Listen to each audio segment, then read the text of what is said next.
जिंदाबाद, हमारी यूनिटी जिंदाबाद, जिंदाबाद, जिंदाबाद, वालिक जिंदाबाद, जिंदाबाद, जिंदाबाद, वालिक जिंदाबाद, वालिक जिंदाबाद, वालिक जिंदाबाद, वालिक जिंदाबाद, महासंघ जिंदाबाद, महासंघ जिंदाबाद।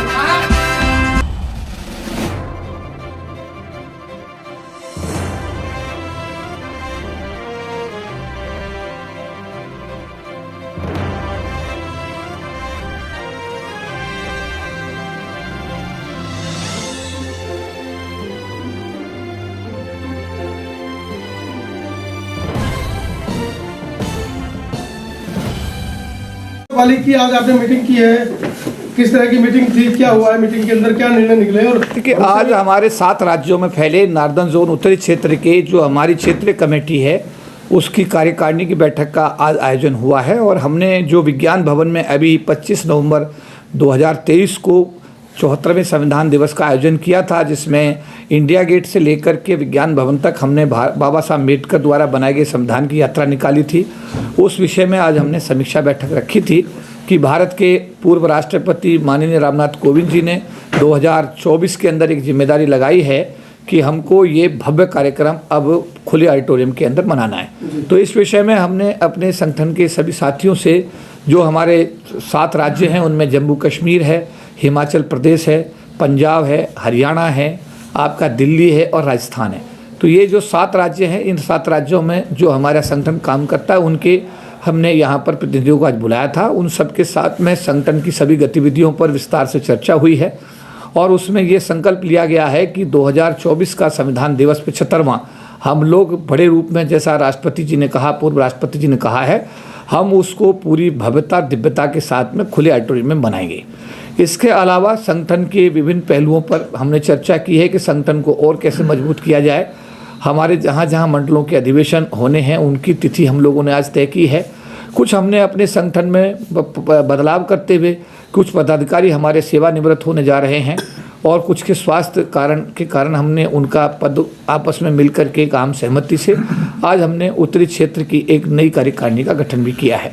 तो कल हमारा 2 दिन का ट्रेनिंग सेशन है जेटीसी गुड़गांव में। हमारे लिए आरक्षण नियमों की जानकारी देने के लिए भारतीय जीवन बीमा निगम का प्रबंधन हर वर्ष जो है हमारे करीब 40 से 50 पदाधिकारियों को आरक्षण संबंधी नियमों की जानकारी देने के लिए 2 दिन के प्रशिक्षण सत्र का आयोजन करता है।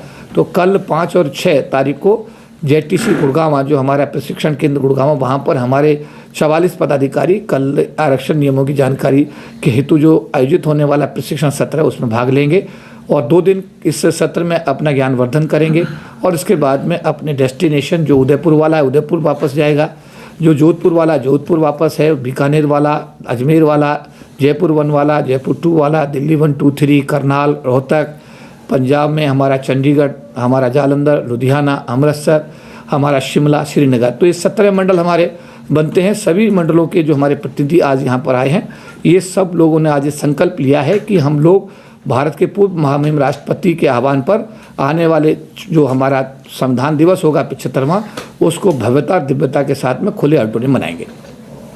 ठीक, सवाल अच्छा है सर। चौधरी साहब, वालिक के आप राष्ट्रीय प्रधान महासचिव हैं, किस तरह की समस्याएं LIC के अंदर हमारे अनुसूचित जो समाज जिसका संगठन है वालिक, उनको होती है?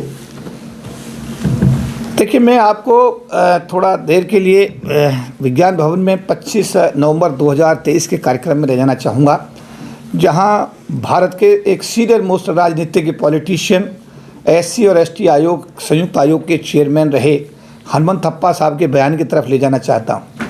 उन्होंने कहा था, जब हमारे कांग्रेस पार्टी के राष्ट्रीय अध्यक्ष सीताराम केसरी जी थे तो उन्होंने मेरा चौधरी साहब से परिचय करवाया था और परिचय होने के बाद में सीताराम जी केसरी के बारे में बात कही जाती थी, ना खाता ना बही, जो केसरी के वही सही।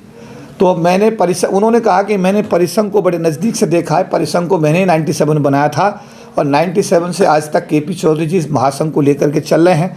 लाखों कर्मचारियों को एक साथ एकजुट लेकर के जो चलने की चुनौती है उसको उन्होंने सफलतापूर्वक जो है इसको यहाँ तक लेकर आए हैं। और उन्होंने कहा कि महासंघ के विषय में जो चौधरी जी कहते हैं वही लोग मानते हैं और उसका अनुपालन करते हैं। तो ये मेरे जैसे कार्यकर्ता के लिए बड़े सौभाग्य की बात है मैं भारतीय जीवन बीमा निगम का जो कर्मचारी संघ है उसका भी बड़े लंबे अरसे से राष्ट्रीय प्रधान महासचिव हूँ और इसके साथ महासंघ का भी मैं राष्ट्रीय प्रधान महासचिव की जिम्मेदारी मुझको दी हुई है। तो इन दोनों जिम्मेदारियों के निर्वहन की मैं हर संभव कोशिश करता हूँ और मुझे इस बात की खुशी और गर्व है कि मेरे भारतीय जीवन बीमा निगम के जो भाई हैं और बहन हैं, जो मेरे साथी हैं, जो सहयोगी हैं, जो पदाधिकारी हैं, वो मतलब बिना किसी इफ किंतु परंतु के फॉलो करते हैं और अपना मतलब समर्थन, इतना मजबूत समर्थन देते हैं कि आज ये भारतीय जीवन बीमा निगम कर्मचारी कल्याण संघ भारत का एक सशक्त संगठन के रूप में पूरे विश्व में जाना जाता है। समस्याएं क्या क्या है कर्मचारियों को जिनको लेकर संगठन काम कर रहा है? देखिए, समस्याएं हमेशा बनी रहती हैं। सावधानी हटी, दुर्घटना घटी। SC/STs के मामले में तो इस देश के अंदर सबसे बड़ा मामला ये है कि जब तक वो आदमी SC/ST की परिधि से बाहर रहता है तब तक इस देश की व्यवस्था में उसके लिए सोच अलग होती है। जैसे ही किसी आदमी के विषय में पता लगता है कि SC/ST से आता है तो उसके बारे में देश के सिस्टम की सोच तुरंत बदल जाती है। दोस्त, जो समस्याएं भारत के अन्य भागों में, अन्य विभागों में, वही भारतीय जीवन बीमा निगम में रही थी। लेकिन मुझे खुशी है इस बात को बताते हुए कि हमारे मजबूत संगठन के रहते हुए आज बहुत सारी समस्याओं को हमने अपने समाज के साथियों के सहयोग से हमने उन पे विजयश्री हासिल की है। जैसे अगर आप देखेंगे, बाबा साहब अम्बेडकर के चित्र सह सम्मान वर्ष 1991 से लेकर आज तक पूरे भारतीय जीवन बीमा निगम के हर कार्यालय में सह सम्मान प्रदर्शित किए जाते हैं। हमारे अधिकारियों को उच्च पदों पर कार्य करने का अवसर दिया जाता है। हम जिस कल्याण संघ के कार्यालय में आज आपसे बात कर रहे हैं, इस बात का प्रमाण है कि संगठन कितना ताकतवर है। और रही बात जायज़तियों की, तो जायज़ती तो ये है कि हम एक बात से बहुत परेशान हैं कि कुल्हाड़ी ने कहा पेड़ से कि मैंने तुझे काट दिया, पेड़ ने कहा कि तू मुझे क्या काट दिया अगर बेटा मेरा लगन लगा होता है। हमने ये देखा कि हमने जिन SC/ST समाज के अधिकारियों को भारतीय जीवन बीमा निगम में उच्च पदों पर लाने के लिए संघर्ष किया, प्रबंधन के साथ में हमने लगातार डायलॉग्स किए, प्रबंधन के को हमने इस बात को समझाने में कामयाबी हासिल की। उसमें SC आयोग का भी हम धन्यवाद करेंगे, ST आयोग का भी धन्यवाद करेंगे, संसदीय समिति का भी धन्यवाद करेंगे, भारत सरकार का भी धन्यवाद करेंगे कि हमारे भारतीय जीवन बीमा निगम में एक समय ऐसा आया था कि 8 क्षेत्रीय प्रबंधक पूरे देश को चलाते हैं, उनमें 4 अनुसूचित जाति जनजाति समाज के थे, आज 2 हैं, यानी 25% का तो आज भी प्रतिनिधित्व SC/ST समाज के लोगों को मिला हुआ है। मेरा ये मानना है कि जिन जिन लोगों को हमने क्षेत्रीय प्रबंधक प्रभारी या वरिष्ठ मंडल प्रबंधक प्रभारी लगाने में संगठन ने पूरी ताकत लगाई, बाबा साहब के आशीर्वाद से उन लोगों को उच्च पदों पर काम करने का मौका मिला। एक अधिकारी चंदवाराम, स्वर्गीय चंदवाराम के अलावा आज तक कोई एक ऐसा SC/ST अधिकारी नहीं निकल के आया जिसने अपने SC/ST समाज के कर्मचारियों को गले लगाया हो, उनके साथ न्याय करने की पहल की हो। चंदवाराम साहब के पद चिन्हों पर चलते हुए एक और अधिकारी श्री प्रकाश चंद्र, जो कि सेंट्रल जोन भोपाल के क्षेत्रीय प्रबंधक रहे, उन्होंने काफ़ी हद तक इस चीज़ का ध्यान रखा कि अपने लोगों के साथ न्याय किया जाए। और इन 2 अधिकारियों को अगर मैं माइनस कर दूं तो जितने भी अधिकारी SC/ST समाज के, चाहे वो हमने जो है क्षेत्रीय प्रबंधक के पद पर जितने लोग लगाए गए, उनमें मैक्सिमम लोगों ने अपने पदों को मेंटेन करने का काम किया, प्रबंधन को खुश करने का काम किया और अपने लोगों का गला काटने का कोई मौका नहीं छोड़ा। मैं याद दिलाना चाहता हूं, अभी पिछले दिनों जुलाई 2023 के अंदर एक आंदोलन भारतीय जीवन बीमा निगम में हुआ था और वो आंदोलन भी एक SC/ST अधिकारी के खिलाफ था जिसने हमारे समाज के खिलाफ, जितने हमारे बच्चे, हमारे समाज के लोगों का वो गला काट सकता था, जितना नुकसान कर सकता, उसने कोई मौका नहीं छोड़ा। तो उस आदमी के खिलाफ हमने देशव्यापी आंदोलन किया था। तो ये संगठन अपने आप में पूरा सक्षम है, पूरा मैं कहूँगा सबल है और हमारे साथी एकजुट हैं, इकट्ठे हैं और हमारे आदेश का जो भी हम निर्णय लेते हैं मिलजुल करके हम एक दूसरे का मान सम्मान बढ़ाते हुए हर निर्णय को मजबूती के साथ लागू करते हैं। इसीलिए हम कह सकते हैं कि भारतीय जीवन बीमा निगम के अंदर SC/ST समाज के जो लोग हैं उनके साथ जो एट्रोसिटी, प्रस्तावित एट्रोसिटी दूसरे विभागों में देखी जाती हैं, भारतीय जीवन बीमा निगम में तुलना में उनसे काफ़ी कम है।